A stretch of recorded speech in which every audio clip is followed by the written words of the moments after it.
Chez nous, la bricole, ça a toujours été. Mon père avait il avait une compagnie de métal. Il était entrepreneur en structure d'acier. Donc, il y avait la machine à souder, les étincelles, tout ça, ça a fait partie de ma jeunesse. Puis ça m'a aussi impressionné autant que les guitares de mon oncle aux cheveux longs qui jouait du Jimi Hendrix.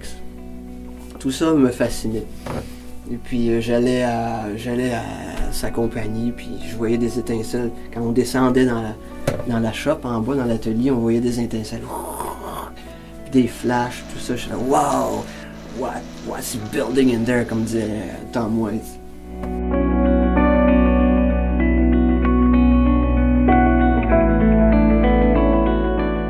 La bricole est complètement reliée à mon travail de musicien. Fait que là, je vais modifier le circuit de la guitare de sorte que je puisse avoir des pick-up en avant et arrière indépendants. Comme, mettons, celui-là ici va contrôler lui, puis là ici contrôle lui. Normalement, ils sortent les deux avec la switch.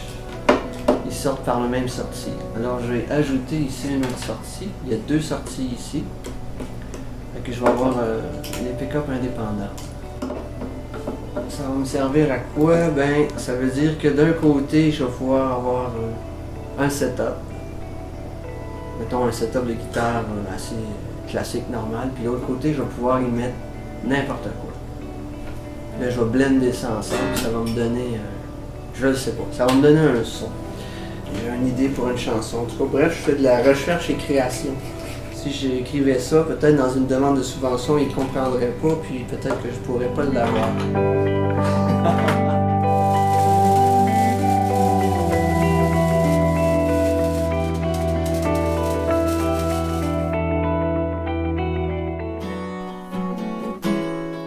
Mon père voulait pas que je fasse le métier. Il m'a dit, t'es bon dans la bricole, tu devrais faire mécanicien, c'est bien payé, tu irais partout, t'as du talent. J'ai dit, ah, t'as peut-être raison. Oui, tu feras de la musique le soir après.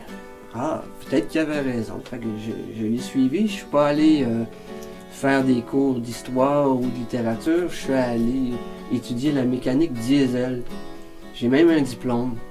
Mais quand je suis arrivé là, les professeurs de mécanique, ils sont là, puis ils me regardaient. C'est bizarre, toi, on t'aurait vu aux Beaux-Arts. Puis moi, je suis là, ben pourquoi? Non, j'aime ça faire ça. Puis j'avais les grands cheveux longs. J'avais, encore une fois, une clé à molette, puis une guitare dans les mains. C'était bien rigolo, les profs, ils rigolaient, puis... Ben, il avait raison, finalement. C'est mon père qui était dans le champ.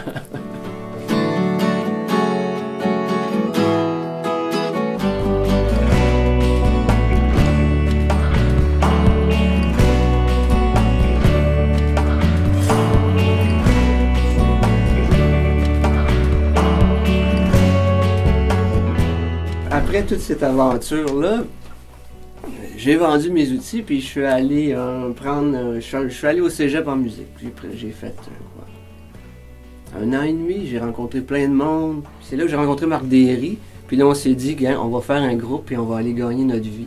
Les années 80 étaient dures. Tout le monde voulait faire du pop, puis chanter en anglais. Puis... Fait qu'on s'en allait vers ça, on se posait pas de questions. On va faire de la musique pop, on va chanter en anglais.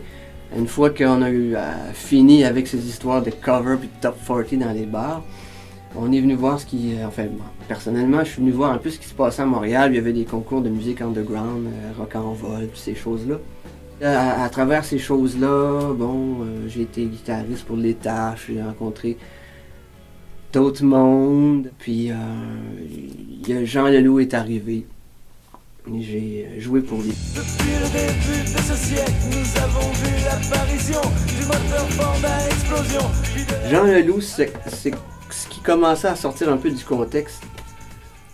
Genre, ok, la musique, il faut que ça soit de même, puis de même, puis de même. L'artiste lui-même qui était comme un personnage théâtral, j'aimais ça au bout. Les textes qui fitaient, on pouvait adapter le rock'n'roll à cette affaire-là. Mais ça restait quand même sous une forme assez commune, le rock'n'roll. Après ça, l'album de Tom Waits est arrivé. Swordfish trombone. Là, j'ai fait comme, OK, on a le droit de faire la musique de même. Là, ça m'a comme réconforté avec le métier de musicien. Ça veut dire que je pourrais, moi aussi, créer d'autres choses que ce qui est déjà tracé. Pour moi, ça a parti. C'était un petit peu vers la fin où on finissait de jouer pour Jean Leloup en 93. Au même moment où j'ai rencontré Lassa, en fait je l'ai rencontré avant, mais au même moment où j'ai commencé à travailler avec elle, je faisais déjà des explorations dans ma chambre avec un 4-track, puis là je me mettais, ok, est-ce que je pourrais faire avec une basse, qu'est-ce que je pourrais faire avec une guitare, une slide guitare, des percussions. C'était un petit peu ça que j'ai fait sur l'album de Lassa qu'on a fait ensemble en fait. Le premier, La Llorona, ça a été un mix de ça.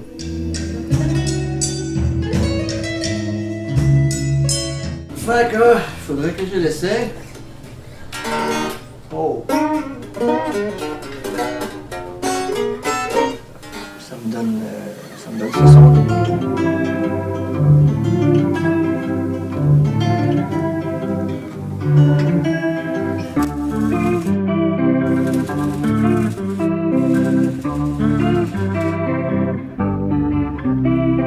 C'est un homme sans passé, sans ombre, sans tache d'encre. Je vais sortir un disque bientôt, c'est une autre affaire. C'est plus un trip de poète. Là, j'explore les poètes. Il va y avoir du Robin Aubert qui a écrit pour mon autre disque d'avant. Il va y avoir il y a Roger Tabra qui a écrit. J'ai été fouillé chez Neil Ligan. Peut-être Moran, il y a Ivy aussi qui va participer. Bref, ça va être une espèce de brainstorm, du coq à l'âne total. Puis là, j'ai ces textes-là, puis moi, je fais la musique que j'ai envie, je m'éclate. Et puis, ça va être le fun.